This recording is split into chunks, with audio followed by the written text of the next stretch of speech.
Okay, look, if you're like a Biden stan and you love Joe Biden and you don't want to ever hear anybody say anything negative about Joe Biden, this is a good chance to jump off this podcast.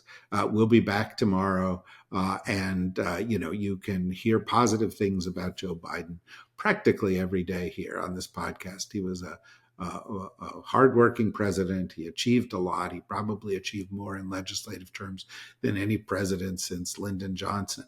But having said that, on certain issues, Joe Biden was woefully out of touch. And on some issues, he was the problem. Gaza is one such issue.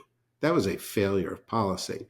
Another set of issues have to do with Biden's institutionalism, his desire to put in people like Merrick Garland, which he ultimately regretted, because his principal job was to preserve, protect, and defend the Constitution. And as we talked about the other day, that didn't happen. Last night, I saw on the internet this explosion of, hey, great, Joe warned us about an oligarchy. This is a big deal. This is going to be a red line in the sand. And I'm like, what?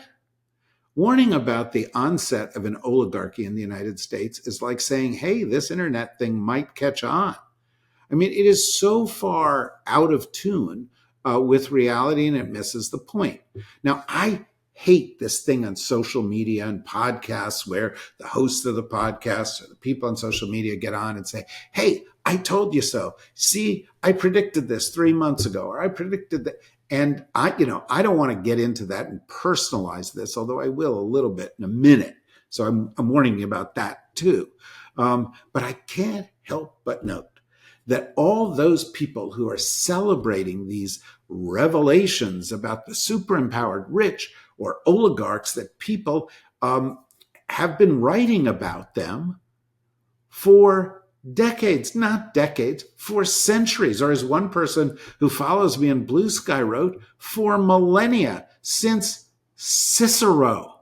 An American oligarchy has been the focus of journalists since the muckrakers. If you want to start with just the work of one, don't take my word for it. Go read Ida Tarbell. You know when Ida Tarbell was born? 1857.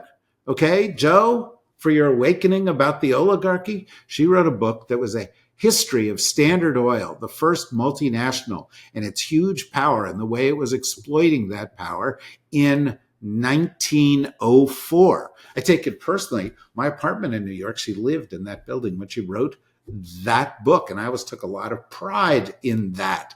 But if you want presidents who warned of power, may I suggest that you start not with Joe Biden, but with Teddy Roosevelt. He was the guy who took the work of the muckrakers and actually began a degree of reform. Although I would quickly point out that when they broke up Standard Oil into the, quote, 7 sister companies, that now those 7 sister companies are among the very biggest companies in the world. And if anything, that power and the power of the people who were the biggest shareholders of those companies and the billionaires on top of those companies grew and grew and grew. You don't believe me? Look back into the 1970s and Vice President Rockefeller. If you want Supreme Court justices who have warned of it, go back to Louis Brandeis in the 20s and 30s. Or if you want to find another story about how business is pulling the strings, you might find the story of General Smedley Butler. That's right, that's his name. Go look it up.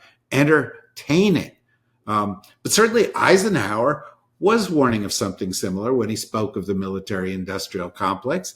Since then, especially since then, we have seen the aggressive, systematic power grab of the current crowd. That began 30 or 40 years ago. That didn't begin when Donald Trump's campaign began. There have been plenty of books and articles on the subject. And here's where I get to the I told you so part.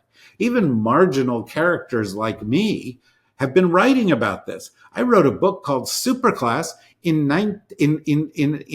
2008. Okay, that was 17 years ago. I wrote a book called Power Inc. about the struggle between corporate power and government power 4 years later in 2012, there are other people who wrote books like this.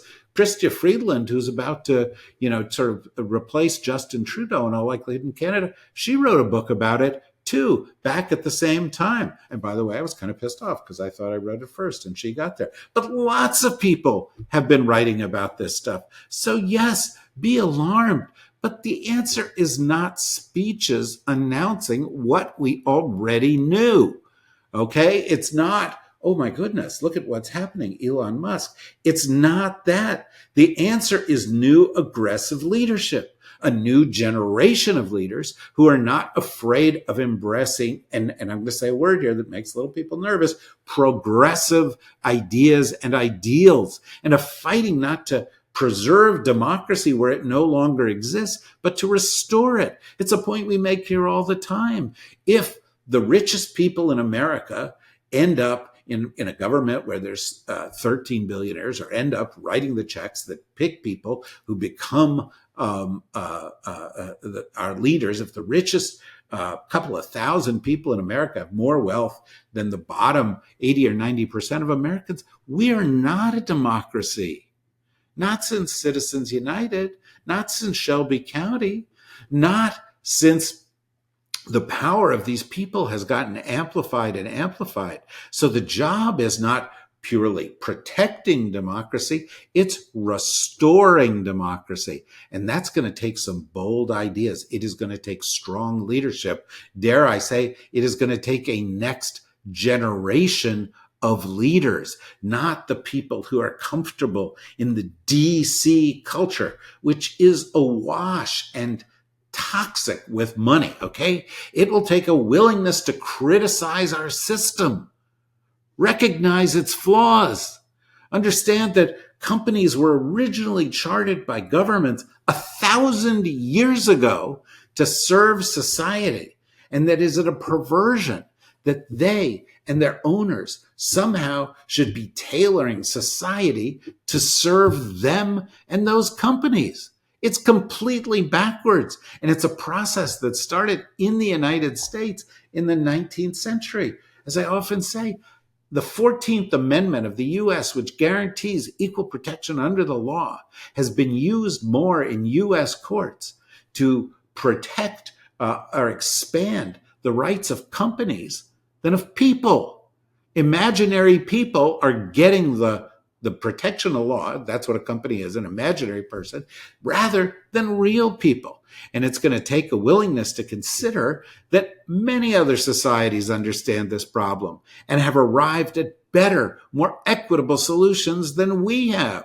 We've got to stop saying, hey, we're better than everybody else. We've got to stop saying our version of capitalism works better than everybody else's. We've got to stop saying, oh, no, you can't say the word socialism, or you can't have health care for everybody, or you can't have retirement for everybody, or you can't be decent for everybody. And all we do is lower the taxes and lower the taxes, and ultimately it will benefit us, because we've seen it does not benefit us.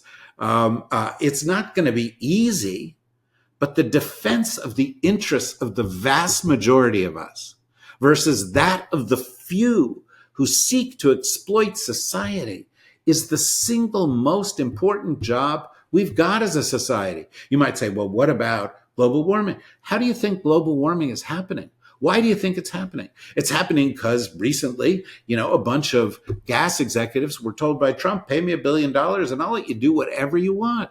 But that's been going on for years. We've known it's been going on for years. They've been lying for years, but they've had their people. They had their Dick Cheney. They've had people in the government. They've had people donating to the government. And that's where we got to global warming. It's why we don't have healthcare. It's why our tax system is unequal and the top people pay much less than a school teacher or a cop in terms of the percentage of their income. And it is time to fix it. And failing to stop the incoming crowd who seek to pervert our system to serve a tiny majority of people among us has been a great failure of many of the leaders in whom we placed great hopes. And I include Joe Biden, and I include Democrats. The other day, one of my daughters, both of whom are brilliant, but one of my daughters called me up and said, Daddy, there's something you can do. And I was like, well, what's that? And she said, well, you're all connected. You're down there in Washington. You know all the leaders. She said, how do you fix, there's something you can do with them. And I was like, well, what is it? I'm always looking for a challenge. And she said, well, here's the problem. The Democrats suck. And I was like, uh, well, yeah, but, that's true.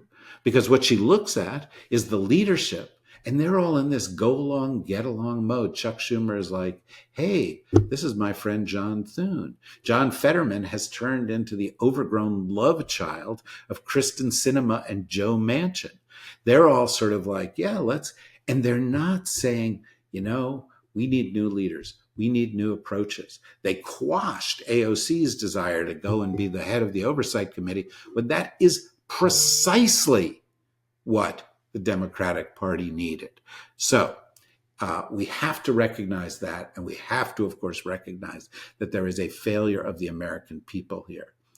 But we cannot begin the work of resisting that change and restoring the idea of a system that serves our society as a whole soon enough. So we've got to find a way today, and we've got to find a way to set aside the excuses. You say, well, we got to have campaign finance reform. It's not going to happen. So we've got to find a way around that. Use new technologies, find new ways to reach and motivate voters. It wasn't the big spending on TV that worked in the last campaign, or Kamala Harris would have been our president starting on Monday. We've got to find ways, working with the tools we've got, working with the people we've got, working with the knowledge we've got, to start this kind of refresh in the United States, this kind of a reset. And while Joe Biden's speech was, earnest, and I'm sure he meant well, it missed the point. And he has been part of a system that has been missing the point for decades and decades now. And I hope that begins to change.